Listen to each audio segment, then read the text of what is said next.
Hello everyone, I hope you all are doing very well. आज हम इस video में द हिंदू के जो भी एडिटोरियल्स हैं उनको डिस्कस करेंगे। साथ ही साथ एडिटोरियल्स के बाद कुछ इम्पोर्टेंट आर्टिकल्स हैं, न्यूज़ आर्टिकल्स हैं, उनको भी डिस्कस करेंगे। सबसे पहले जो आज का कैरिकेचर है उसको देख लेते हैं। ये आपको जो कैरिकेचर दिख रहा होगा, दिस कैरिकेचर इज़ अबाउट कि हारने वाले की जो है वो ज़्यादा बात हो रही है, जीतने वाले की जो बात है वो कम हो रही है। इस कैरिकेचर में ये दिखाने की कोशिश की है कि it's not about who is coming, means Joe Biden जो हैं उन्होंने इलेक्शन जीत लिया है, but it's about who is leaving. ये आप देख सकते हैं here, Donald Trump is leaving but it is uncertain now. ठीक है, क्योंकि उनका जो एटीट्यूड है वो थोड़ा कन्फ्रंटेशनल है।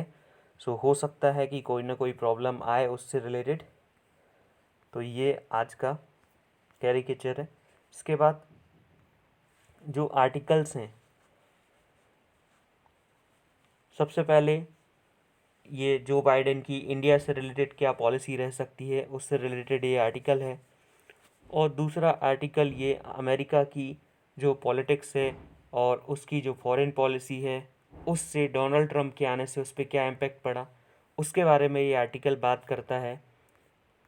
और नेक्स्ट ये जो है वॉक द टॉक, इसमें जो प्राइम मिनिस्टर मोदी ने अभी जो वर्ल्ड इन्वेस्टर जो समिट है उसको संबोधित किया था, तो उसके बारे में ये आर्टिकल है। ये वाला आर्टिकल हम डिस्कस नहीं करेंगे। This article is about India का जो इलेक्शन कमीशन है और यूएसए का जो इलेक्शन कमीशन है उसमें क्या डिफरेंसेस हैं उसकी बात कर रहा है। This article is about climate change and carbon neutrality as its name suggest. जो क्लाइमेट चेंज है उसके बारे में और कार्बन न्यूट्रलिटी के ऊपर वर्ल्ड की अलग अलग कंट्रीज़ क्या करने वाली हैं उसके ऊपर ये आर्टिकल्स जो हैं वो बात कर रहे हैं। नेक्स्ट ये जो आर्टिकल होता है इसमें जो मंडे को एडिटर अपना जो है व्यू पॉइंट रखता है और जो लेटर्स होते हैं व्यूअर्स के, रीडर्स के, उनका आंसर देता है। So that is not important. Next ये जो मालदीव है इंडिया का सर्दर्न नेबर, उसके बारे में ये आर्टिकल जो है वो बात करता है। अब स्टार्ट करते हैं फर्स्ट आर्टिकल के साथ, इंडिया एंड बाइडेन। तो जो इंडिया है और जो बाइडेन है उसका रिलेशन तो थोड़ा पहले का ही है, बिकॉज जो बाइडेन पहले भी बराक ओबामा के एडमिनिस्ट्रेशन में वाइस प्रेसिडेंट रह चुके हैं। अब यहाँ पे बात हो रही है कि जो यूएसए में टू पार्टीज़ मोस्टली हैं। एक पार्टी जो है वो डेमोक्रेटिक है और दूसरी पार्टी जो है वो रिपब्लिकन है। तो जो डेमोक्रेटिक पार्टी के कंटेंडर हैं, प्रेसिडेंशियल कंटेंडर हैं जो बाइडेन, वो पूरी तरह से जो है वो जीत चुके हैं। बस अब थोड़ा सा जो ऑफिशियल अनाउंसमेंट है जो कि 4 दिसंबर को होगा वो बस बाकी है। तो न्यू दिल्ली को अब पूरी तरह से, न्यू दिल्ली मींस इंडिया को अब पूरी तरह से प्रिपेयर कर लेना चाहिए एक नया जो यूएस एडमिनिस्ट्रेशन है उसके साथ वर्क करने के लिए। अब जो गवर्नमेंट के लिए ये पूरी तरह से एक ऐसा बैग है जिसमें अलग अलग अपॉर्चुनिटीज़ और अलग अलग जो चैलेंजेस हैं वो भरे हुए हैं, ऐसा एक बैग है। अब नरेंद्र मोदी जो गवर्नमेंट है उन्होंने, नरेंद्र मोदी जी ने इन्वेस्ट किया ट्रम्प एडमिनिस्ट्रेशन में, मतलब बहुत अच्छे जो उनके साथ ट्रम्प्स एडमिनिस्ट्रेशन के साथ उन्होंने अपने टर्म सेटअप किए। उन्होंने एक रैली भी की ह्यूस्टन में, अहमदाबाद में, मिस्टर ट्रम्प के साथ। इससे ये पता चला कि वो जो हैं उनके री इलेक्शन का वर्चुअल एंडोर्समेंट कर रहे हैं, उनका मतलब प्रचार एक प्रकार से कर रहे हैं। और साथ में अभी जो एक्सटर्नल अफेयर मिनिस्टर हैं उन्होंने Democrat led House Foreign Affair Committee को जो है वो उस पर कुछ प्रश्न उठाए। और उसके साथ ही जो सीनियर ट्रम्प ऑफिशियल्स हैं उसके जो वहाँ के जो फॉरेन सेक्रेटरी हैं और सेक्रेटरी ऑफ स्टेट हैं माइक पेम्पियो, उनके साथ जो है 2+2 टॉक हुई है, जस्ट जो इलेक्शन होने वाले थे उसके जस्ट एक वीक बिफोर। तो ये एक एस्पेक्ट है जिससे ये पता चल रहा है कि जो नरेंद्र मोदी जी की गवर्नमेंट है वो कितने ज़्यादा तरीके से जो है वो डेमोक्रेट्स जो रिपब्लिकन हैं उनकी जीत को सुनिश्चित कर रही थी, but also played into the impression of New Delhi expecting a Trump win. तो इससे ये पता चलता है कि न्यू दिल्ली मतलब इंडियन गवर्नमेंट ये एक्सपेक्ट कर रही थी कि जो डोनाल्ड ट्रंप हैं वो जीतेंगे। अब दूसरी चीज़ यहाँ पे ये है कि on the other hand mister Joe Biden हैं वो एक लॉन्ग टाइम सपोर्टर हैं ऑफ इंडिया यूएस रिलेशंस। अब यहाँ पे जब वो अपनी प्रेसिडेंसी के साथ आए हैं तो उनकी जो फॉरेन पॉलिसी है और उनके जो फ्यूचर स्ट्रेटेजिक टाइज हैं, अब उनकी जो फॉरेन पॉलिसी जो है वो अचानक से तो चेंज करेंगे नहीं, क्योंकि यूएसए ऑब्वियस सी बात है अभी कोरोना वायरस पेंडेमिक से लड़ रहा है। यूएसए में कल के दिन 1,26,000 जो कोरोना वायरस के केसेस हैं एक ही दिन में आए हैं। तो वहाँ पे अभी उनको फॉरेन पॉलिसी से ज़्यादा उनकी जो उनका जो होम कंट्री है यूएसए उसके ऊपर ज़्यादा ध्यान देने की ज़रूरत है। तो अब जो प्रेसिडेंट इलेक्ट का जो गोल है, अब प्रेसिडेंट इलेक्ट क्यों, बिकॉज अभी तक इन्होंने ओथ तो एडमिनिस्टर की नहीं गई है इनको, so he will known as president elect only. अब यहाँ पे उन्होंने अपनी जो स्पीच दी थी उसमें उन्होंने बोला था कि वो जो भी रिफ्ट हुए हैं यूएसए की पॉलिसी में डोनाल्ड ट्रंप की वजह से जो भी चेंजेस आए हैं उसको वापस से ठीक करेंगे, साथ में जो restore the soul of America, जो अमेरिका की सोल है उनके अकॉर्डिंग जो डोनाल्ड ट्रंप ने थोड़ा डिस्टर्ब कर दी है उसको वापस से ठीक करेंगे। अब ये तो क्लियर हो गया उनकी इस बात से कि वो पूरी तरह से जो है ट्रंप की जो पॉलिसीज़ थी उसके जो है वो कॉन्ट्ररी दूसरी पॉलिसीज़ पे इन्वेस्ट करेंगे, हैविली इन्वेस्ट करेंगे, उसके ऊपर वर्क करेंगे जो बाइडेन। अब इंडिया जो है, इंडिया के लिए इसमें जो है फ़ायदे क्या हो सकते हैं, ट्रंप जो बाइडेन जो हैं उनके आने से इंडिया के लिए क्या इससे बेनिफिट हो सकते हैं। सबसे पहला जो है कि यूएस जो है पेरिस क्लाइमेट अकॉर्ड को वापस से जो है वो फॉलो करने लगेगा, जहाँ पे यूनिलेटरली डोनाल्ड ट्रंप बाहर आ गए थे। अब उससे इंडिया का फ़ायदा क्या है, बिकॉज पेरिस क्लाइमेट अकॉर्ड में जो यूएसए है उसने $100 बिलियन जो है वो प्लेज किए थे डेवलपिंग कंट्रीज़ के लिए, जहाँ पे जो है वो कार्बन एमिशन अभी थोड़ा ज़्यादा है बट उसको एक नॉर्मल कंडीशन में लेके आना है। उसके लिए वो कंट्रीज़ जो हैं उनको रीन्यूएबल एनर्जी की तरफ आना पड़ेगा, तो उसको एज अ सपोर्ट प्रोवाइड करने के लिए यूएसए ने जो प्लेस किया था, जो पुराना जो ओबामा एडमिनिस्ट्रेशन है उन्होंने $100 बिलियन प्लेस किए थे। अब डोनाल्ड ट्रंप के आने के बाद वो यूनिलेटरली उन्होंने स्क्रैप कर दिया और वो उस अकॉर्ड से हट गए। तो अब इंडिया का यहाँ पे इंटरेस्ट है, जिससे कि इंडिया की जो एनर्जी में पूरी तरह से ट्रांसफॉर्मेशन आ जाएगा। और दूसरा, ईरान ईरान के साथ अगर न्यूक्लियर डील जो ओबामा एडमिनिस्ट्रेशन ने की थी, न्यूक्लियर डील ईरान के साथ, वो अगर न्यूक्लियर डील से जो डोनाल्ड ट्रंप हैं वो बाहर आ गए थे, यूनिलेटरली बाहर आ गए थे, तो अगर वो डील जो है वो फिर से उसमें नेगोशिएशन स्टार्ट हो जाते हैं तो फिर इंडिया का जो रीजनल कनेक्टिविटी का एम्बिशन है, बिकॉज़ ईरान से जो इंडिया पूरी तरह से जो तेल आयात करता था, जो ऑयल का इंपोर्ट करता था, वो पूरी तरह से जो है वो बंद है। साथ में ईरान को जो अदर जो तेल के बदले में अदर चीज़ें जो एक्सपोर्ट करता था इंडिया, उस पर भी डिस्ट्रप्शन है एक प्रकार से देखा जाए तो। बस चाबहार पोर्ट को छोड़ दिया जाए तो यूएसए ने पूरी तरह से सैंक्शन इम्पोज किए हुए हैं ईरान के ऊपर, अगर वो हट जाते हैं तो इंडिया रीजनली और अच्छे से अपने नेबर्स के साथ कनेक्ट कर पाएगा। अब तीसरी चीज़ जो है वो जो तालिबान को लेके जो थ्रेट है वहाँ अफ़गानिस्तान में, वहाँ से यूएसए अपना जो अपने जो वहाँ से फोर्सेस हैं उनको पुल आउट कर लिया। और ये जो प्लान है वो ऑब्वियस सी बात है कि ये जो प्लान है वो जो बाइडेन का ही था पुराना। तो जो बाइडेन अगर एक प्लान दे पुरानी गवर्नमेंट को देंगे, जो उनका ये प्लान नहीं माना गया, तो अगर अब वो इम्प्लीमेंट हो चुका है, उनका कहना था कि जितने भी अमेरिकन सोल्जर्स हैं उनको वहाँ से पुल आउट कर लेना चाहिए फेस्ड मैनर में। तो अगर वो हो चुका है तो वो उसको तो चेंज करने वाले नहीं हैं, और वो और ज़्यादा ही मेजर्ड एग्ज़िट वहाँ से करेंगे। अब यहाँ पे दूसरी चीज़, जो डोनाल्ड ट्रंप की पॉलिसी थी चाइना से जो है ट्रेड वॉर वाली थी, ट्रेड वॉर की जो प्रैक्टिसेस थी वो फॉलो कर रहे थे। यहाँ पे जो जो बाइडेन है वो नॉन कन्फ्रंटेशनल ऐसा हो सकता है कि वो चाइना के साथ जो है वो नॉन कन्फ्रंटेशनल जो है एटीट्यूड रखें। अब यहाँ पे इंडिया की जो हार्ड नर्व है, जो इंडिया को जहाँ पे परेशानी हो सकती है जो बाइडेन के आने से, सबसे पहला जो केस हो सकता है वो है इशू ऑफ ह्यूमन राइट्स। जो ह्यूमन राइट्स का इशू है जम्मू एंड कश्मीर में, और जो सिटीज़नशिप अमेंडमेंट एक्ट है उसके बेसिस पे, क्योंकि जो बाइडेन है उनका जो पॉलिसी पेपर रिलीज़ हुआ था जून 2020 में, उन्होंने एक बात बोली थी कि वो डिसअपॉइंटेड हैं।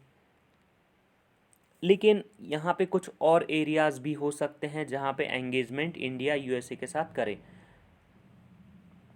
जैसे कि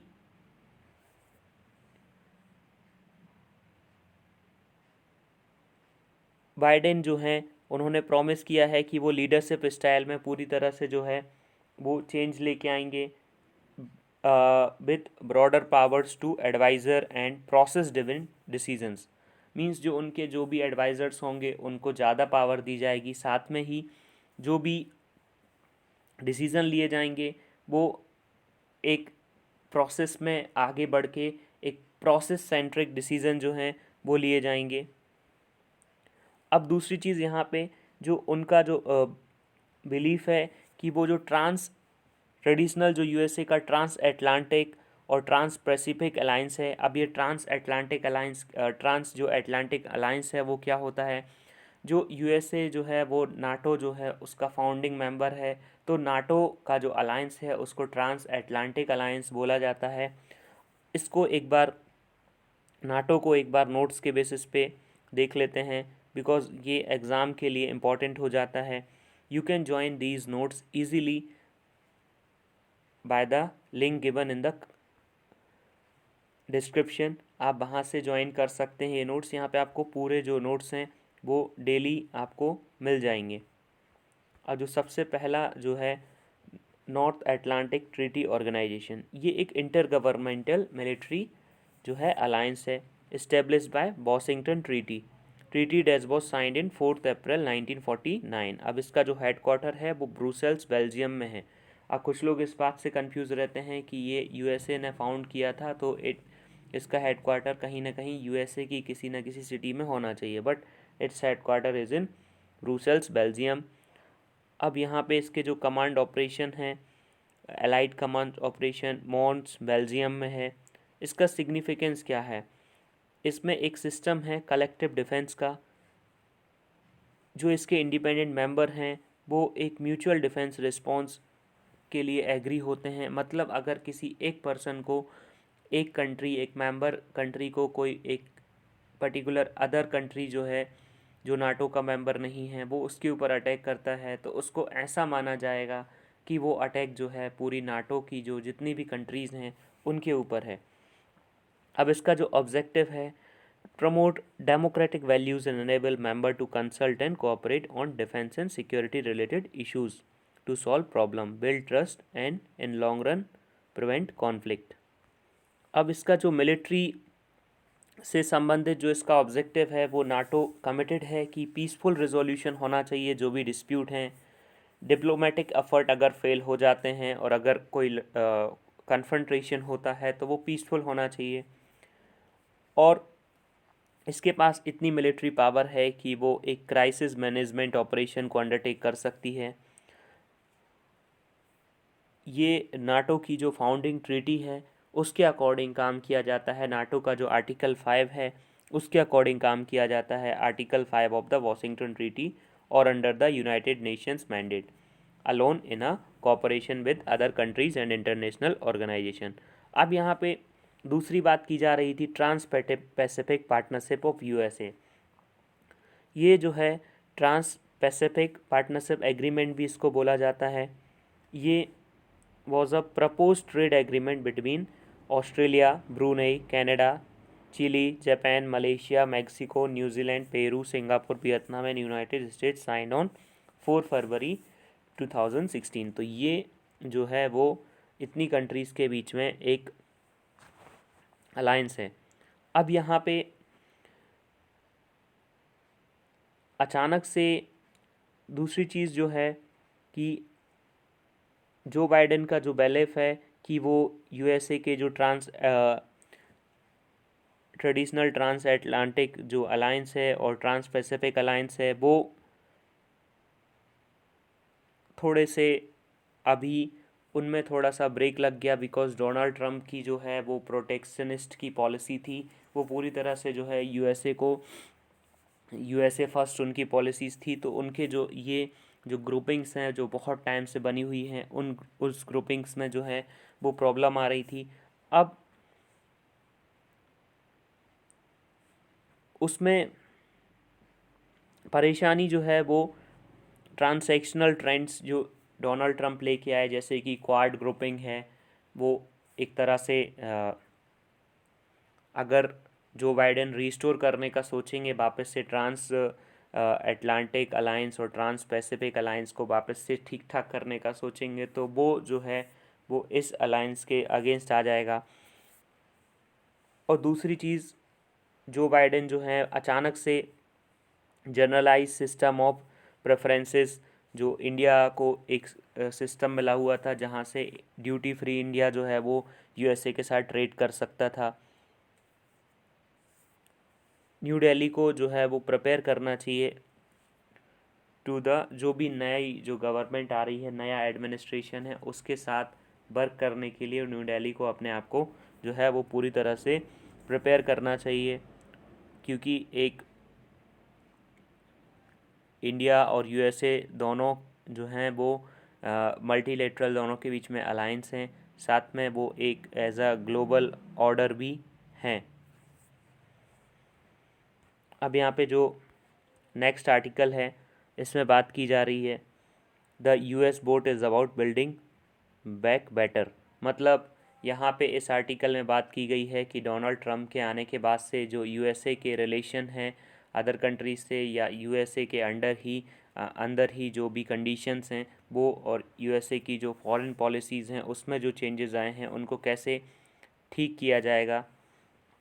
अब यूएस इलेक्शन के बारे में बात की जा रही है कि यूएसए में जो इलेक्शन हुए उसमें जो फॉर्मर वाइस प्रेसिडेंट हैं जो बाइडेन, उनको 74 मिलियन जो हैं वोट्स पॉपुलर वोट्स मिले हैं ऑल ओवर द कंट्री। और जो सेकेंड जो डोनाल्ड ट्रंप हैं उनको जो है 71 मिलियन वोट्स मिले हैं। अब उसमें से जो विक्ट्री है वो जो बाइडेन की हुई है, साथ ही साथ जो वाइस प्रेसिडेंट नॉमिनी हैं जो बाइडेन के साथ वो कमला हैरिस, वो फर्स्ट जो हैं वो ब्लैक अमेरिकन हैं जो जिनको जो है वो वाइस प्रेसिडेंट की सीट मिलने वाली है। तो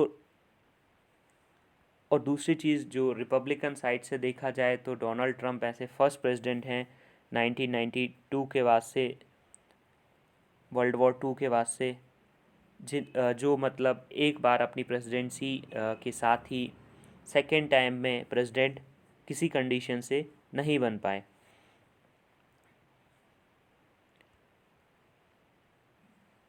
अब यहाँ पे राइटर का कहना है कि जो 2020 का इलेक्शन है वो हिस्ट्री बुक्स में इन्हीं रीजंस की वजह से बताया जाएगा कि जो डेमोक्रेटिक एक्सरसाइज है वो एक फ्री और फेयर एक्सरसाइज होती है जिसमें कि बिल्कुल फेयर चांस होता है किसी पर्सन के इलेक्ट होने का और ना इलेक्ट होने का। ये एक तरह से one of the most fiercely fought presidential contest है एक रीसेंट मेमोरी में। 2008 में जो इलेक्शन हुआ था, उन्होंने फर्स्ट एवर जो है African American president Barack Obama को इलेक्ट किया था। लेकिन 2020 का जो इलेक्शन है पूरी तरह से ये कन्फ्रंटेशनल इलेक्शन हुआ, अनकन्वेंशनल हुआ और डिवाइसिव। मतलब जो डोनाल्ड ट्रंप हैं वो एक तरह से उनका जो बिहेवियर है वो कन्फ्रंटेशनल है। साथ में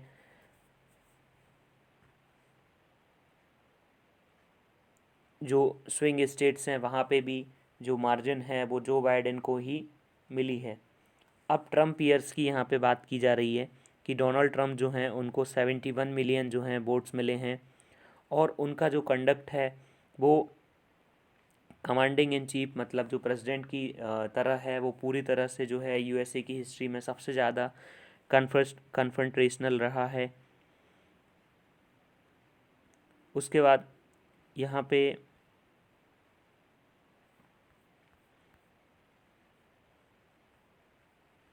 ये यूएसए के बारे में बात की जा रही है तो वो अपने लिए इम्पोर्टेंट नहीं है।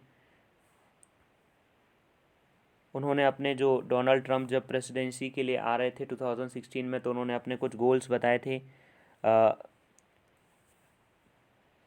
उन्होंने 3 जो जजेस हैं उनको सुप्रीम कोर्ट में नॉमिनेट किया था और वो जो नॉमिनेशन था वो पूरी तरह से अनरीज़नेबल था और इसकी वजह से जो लिबरल्स हैं यूएसए के वो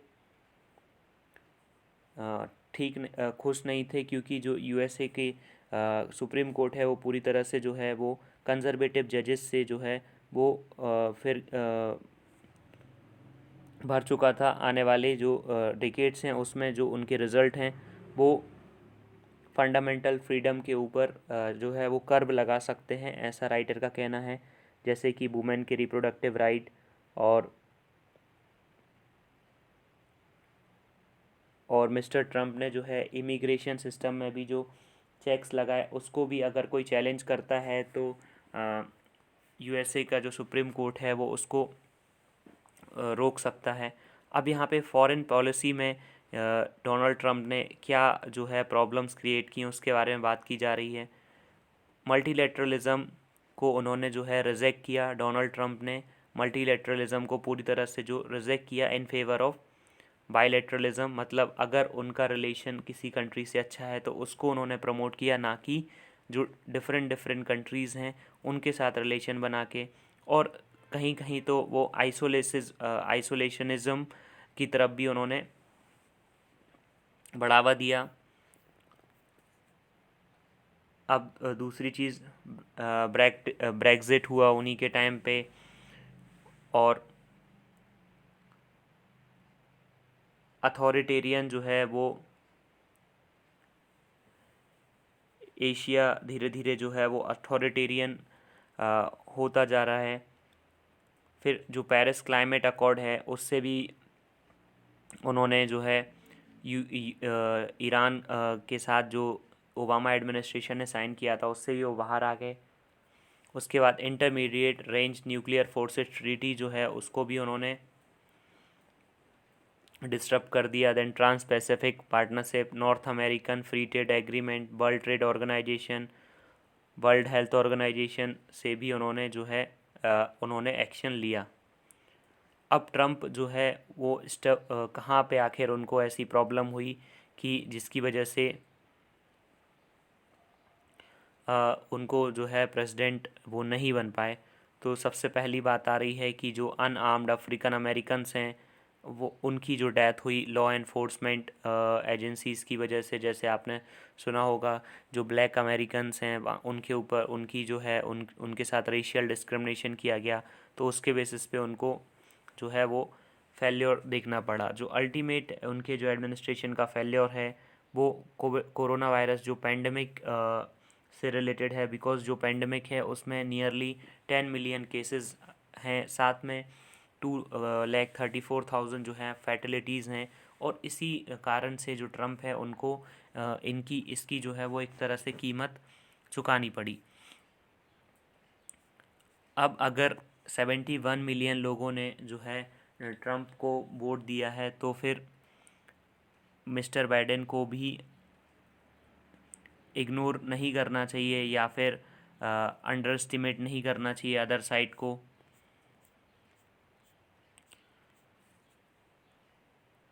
अब जो डाइवर्सिटी है और पर्सनल कलेक्टिव ईथोस है, डाइवर्स सब कल्चर हैं अक्रॉस द यूएस, तो कुछ फ्रिंज एलिमेंट भी हैं जो फंडामेंटली अपोज करते हैं लिबरल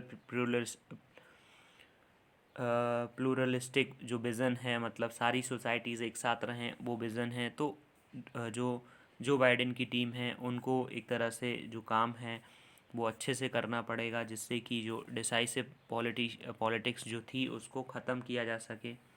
अब नेक्स्ट जो आर्टिकल है ये बात करता है कि जो इंडिया के प्राइम मिनिस्टर हैं उन्होंने जो है वर्चुअल ग्लोबल समिट को अभी रिसेंटली अपनी स्पीच दी। इसमें राइटर का कहना है कि उन्होंने अपनी जो स्पीच दी उसमें बहुत सारी बातें की, फ्रेजेस के रूप में बातें की, जहाँ पे उन्होंने बात की कि returns with reliability, demand with democracy, stability with sustainability and growth with green approach. उन्होंने जो डिफरेंट डेलीगेशंस थे उनको ये भी बताया कि इंडिया जो है वो इंफ्रास्ट्रक्चर पाइपलाइन की हेल्प से 1.5 ट्रिलियन डॉलर्स जो हैं वो नेशनल इंफ्रास्ट्रक्चर पाइपलाइन में इन्वेस्ट कर रहा है, और दूसरे जो पब्लिक वर्क के प्रोजेक्ट हैं उनमें इन्वेस्ट किया जा रहा है। तो इससे जो वहाँ पे जो डेलीगेशन आया है उनका जो है एक तरह से जो विश्वास है इंडिया के ऊपर वो बढ़ेगा, बिकॉज़ उनको ऐसा लगेगा कि इंडिया में इंफ्रास्ट्रक्चर के ऊपर अगर इतना पैसा खर्च किया जा रहा है तो उनको जो है मोबिलिटी और ट्रांसपोर्टेशन के लिए कोई भी प्रॉब्लम जो है वो नहीं आने वाली है। तो for trust fund managers looking to reap the best and safest return over a longer term for their principal. अब उनका मानना था कि अगर ऐसा करते हैं तो इससे जो डिफरेंट डेलीगेशंस हैं वो इंडिया में इन्वेस्ट करने के लिए जो है वो सोचेगा। अब आरबीआई ने जो अपनी लेटेस्ट मॉनेटरी पॉलिसी जो है उसमें रिपोर्ट दी है लास्ट मंथ में। जो आरबीआई होता है वो हर 2 मंथ में अपनी एक मॉनेटरी पॉलिसी जो है वो लेके आता है, और मॉनेटरी पॉलिसी जो कमेटी होती है उसमें वो एक 6 मेंबर कमेटी होती है। वो कमेटी अपनी जो है रिपोर्ट देती है। उसमें जो है वो वोटिंग होती है सबसे पहले कि उनको कौन सा मेज़र लेना है। वो जो पॉलिसी रेट है उसको बढ़ाना चाहते हैं, पॉलिसी रेट को कम करना चाहते हैं, तो उस पर वोटिंग होती है, फिर डिसीज़न होता है। तो इन्होंने जो है वो आरबीआई जो उन्होंने नोट किया कि इन्वेस्टमेंट वो है एक तरह से कॉन्ट्रैक्शन मोड में है, बिकॉज़ जो पब्लिक है उनके पास जो है अर्निंग कम है, तो उसकी वजह से जो इन्वेस्टमेंट है वो नहीं कर पा रहे हैं। और पेंडेमिक 2019 से ही इन्वेस्टमेंट जो है वो पूरी तरह से जो है शॉकिंग था, और पेंडेमिक की वजह से वो और भी ज़्यादा कम हो गया। और 2000 जो पेंडेमिक का फर्स्ट क्वार्टर था उसमें तो पूरी तरह से जो है मनी बहुत कम ही लोगों ने सेव किया, साथ में जो कंजम्पशन है वो भी कम हुआ, जिसकी वजह से डिमांड भी कम हुई। और ज़्यादातर इंडस्ट्रीज़ के पास एक्सेस कैपेसिटी है, मींस उनके पास ये कैपेसिटी है कि वो ज़्यादा प्रोड्यूस कर सकते हैं, बट कंजम्पशन नहीं है मार्केट में। तो इसकी वजह से उनकी जो बैलेंस शीट है वो स्ट्रेच्ड है, मतलब उनको बहुत ज़्यादा लॉस हो रहा है।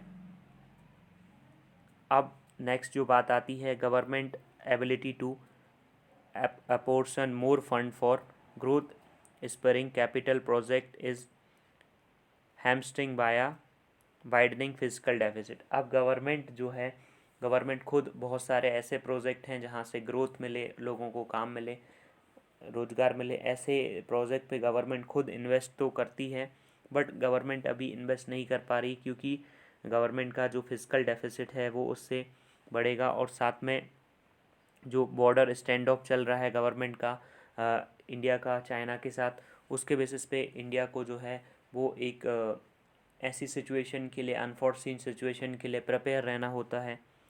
और दूसरी जो है वो हेल्थ क्राइसिस साथ में आ रहा है, और दूसरा जो रेवेन्यू शॉर्टफॉल है जो रेवेन्यू है वो पूरी तरह से जो है बहुत कम, अभी जो जीएसटी कलेक्शन है वो भी बहुत कम हो रहा है।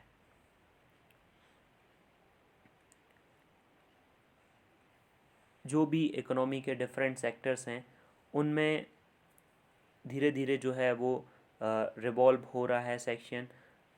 बट जो मोदी जी हैं उन्होंने अपनी जो स्पीच है उसमें बोला कि 13% जो इंक्रीज़ हुआ एफडीआई में, बट उन्होंने ये नहीं बताया कि जो भी एफडीआई था वो एक, जितना भी एफडीआई था उसका जो 3/4 एफडीआई है वो एक पर्टिकुलर कंपनी रिलायंस में इन्वेस्ट किया गया है, और उससे कोई जॉब क्रिएशन नहीं होने वाला, और ना ही कोई फैक्ट्रीज़ ना ही कोई बिजनेसेस जो हैं उससे प्रिपेयर होने वाले हैं। अब नरेंद्र मोदी जी तो खुद जो है गुजरात के चीफ मिनिस्टर जो हैं रह चुके हैं, तो उनको ये पता है कि कैसे जो इंडस्ट्रियल इन्वेस्टमेंट को इंडिया में लेके आना है, साथ में रेगुलेटरी सर्टेनिटी कैसे प्रोवाइड करनी है। अब जो वोडाफोन की जो आर्बिट्रेशन डील थी उसमें बहुत ज़्यादा अनसर्टेनिटी है,